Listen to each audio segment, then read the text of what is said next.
So there's the living life that dies. Every living life represented by the body dies, right? No argument about that, so living life dies. Now we also then assume that life dies, don't we?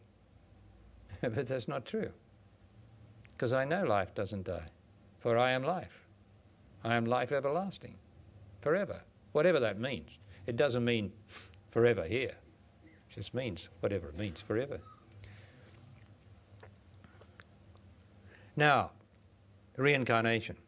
Reincarnation is the hope that whatever you represented by the body and all its fears and doubts and wonderful suffering life and beliefs is going to recur again.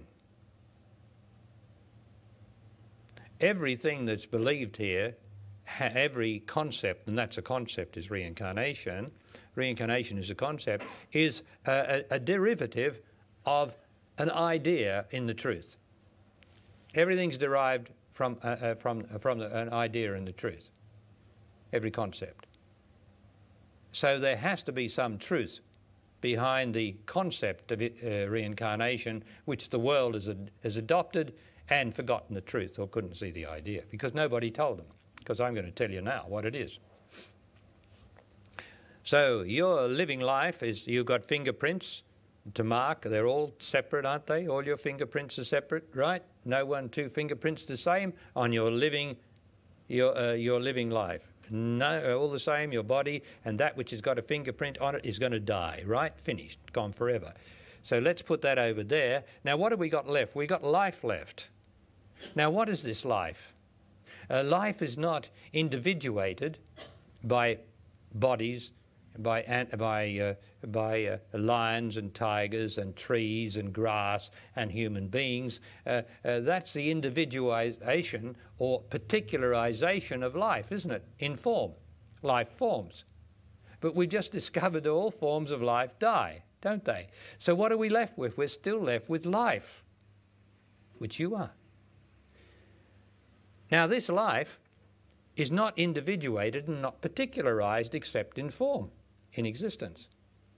So at death, life is. At death, life is. But there's no memory in life. There's no disease in life. There's no discomfort in life, because all those things are in existence in the living life, and they've all gone. There's no past in life, because life is now. And if you ever realize life, you will know it's now. Life is now. This is magnificent. This is amazing. This is astounding, astonishing. It's now. Life is now. You're right, dead right. Okay. So life is now. But these bodies are made of the past. You got a past. When were you born? When did you have your birthday? Right? What did you do? What was the party like last night? What was it like, the movie that you saw last night? All the past. Life is now. And all that stuff is just meaningless in the face of life. Now.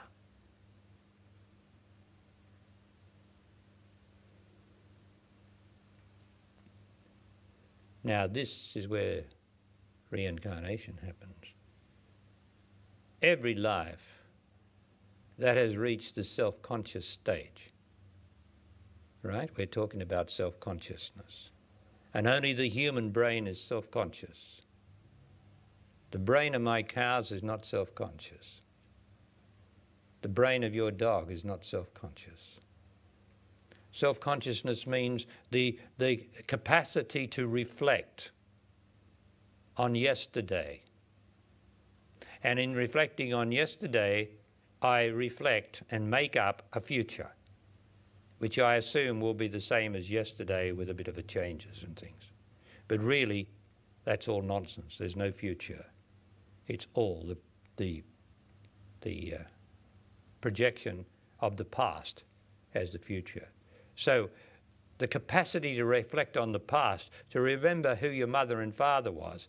Now, instinctually, my cows, when they're calves, when they have calves, for a while remember, like the crow, that they have little ones. They can remember that instinctually by the wondrous way of life here, that it determines everything, so that they will look after the little one. They will remember which is theirs and care for it for a certain time. But when that calf is taken, when the eggs are broken or plundered by some predator, the bird or the crow will be very distressed for a while, but will soon get over it by the compassion of life, that instinctually they are not self-conscious. They do not carry the memory of, I had 6 eggs here, 6 babies, and they've all gone, and so cry for month in and month out and year in and year out and build up such an emotion that it spoils my whole life. The crow and the cows don't do that because of justice in the instinctual nature of things. But we are self-reflective. We can reflect on how unhappy we were, how we were betrayed by some lover, what somebody did to us. We can reflect on that. My cows can't. Aren't they blessed? Aren't they blessed? But then, so our brains have been developed out of all the species, because our brains are instinctual, our bodies are. That's their intelligence, is the instinctual. Not the reflective, is not the real intelligence. But at any rate, in the way of things, the self-conscious brain, capacity for self-consciousness and self-conscious reflection, is some sort of climacteric in the evolution of all the species. And you and I are that. Some sort of climacteric, I said. I didn't say it's superior. I didn't say that. I said it's some sort of climacteric, a sort of climactic thing. And I can tell you that in the life that is in you, every life in every one of you, the life that is in you has a mark on it. Now let me give you 3 words representing mark. A mark, you know. A mark is a sort of stamp, isn't it? And a mark or a stamp is an imprint. You with me? Now an imprint, if we take the living body has a unique imprint. Each of your bodies has a unique imprint in it. That's your fingerprint in the matter, which is apparently never repeated out of 6 billion people, whatever it is. Never repeated. Amazing. But you can imagine how life, which is not measurable, not by width, time, or anything else, like the scientists use, it's just not measurable. It just is. You can imagine how the imprint on that life that you are is so remarkable, so unique, because each one of you has an imprint. And I just go through the words: an imprint, a mark, a stamp, an imprint, and an imprimatur. Imprimatur. Well, if you're ever doing something and you have the imprimatur, it usually represents, imprimatur represents not just an imprint, not just a certificate, but some sort of authority, doesn't it? Someone gives you their imprimatur, someone in authority, and you have an authority.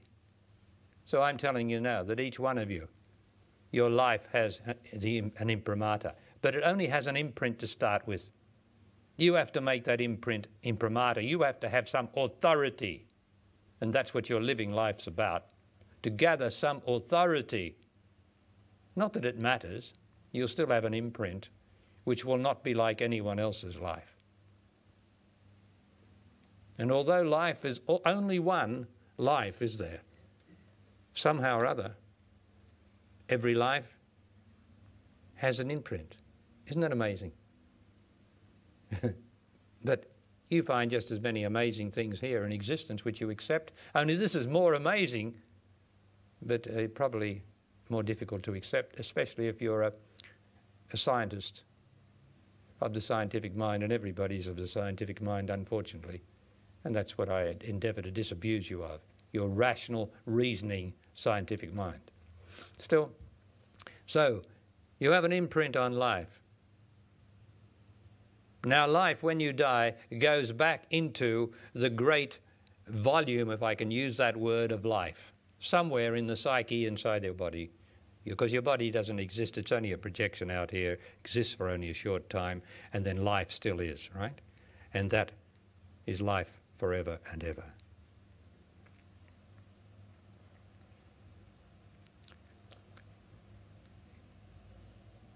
So all that life goes back into one glorious life.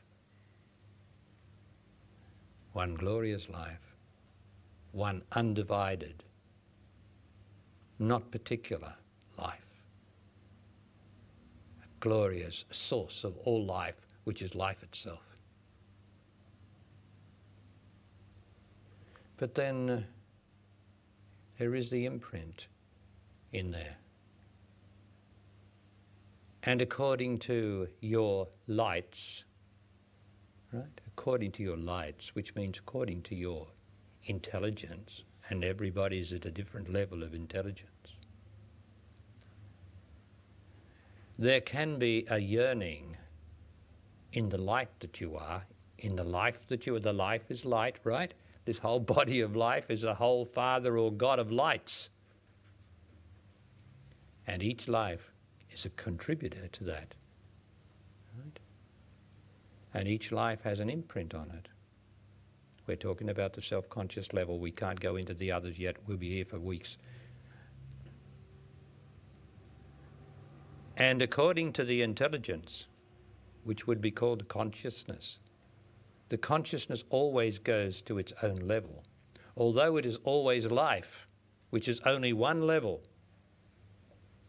the consciousness is, the imprint is determined by the consciousness or the intelligence. And all things go towards their own level. And existence is an enormous magnet. Just like the earth is a magnet, is it not? So much so that to send anything out of the magnetism of the earth, called gravitation, it has to exceed a speed of 25,000 miles per hour.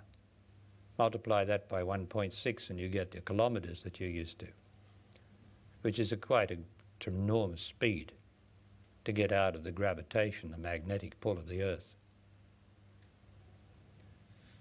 And that magnetic pull in the way of things here, because everything here is a reflection of the truth, that magnetic pull is the same as the pull in the psychic sense of life back to existence. And life with a certain imprint on it must return to existence as soon as possible, because there is in the imprint a certain yearning, a certain longing, which is not an emotion, but a way of things, to return to existential, to existence. And so that piece of life with the imprimatur on it breaks off and enters the body of a newborn child. Some more swiftly than others, according to the great reaction to the magnet of existence with all its challenges and with all its attractions that have not been lived yet sufficiently to detach from it.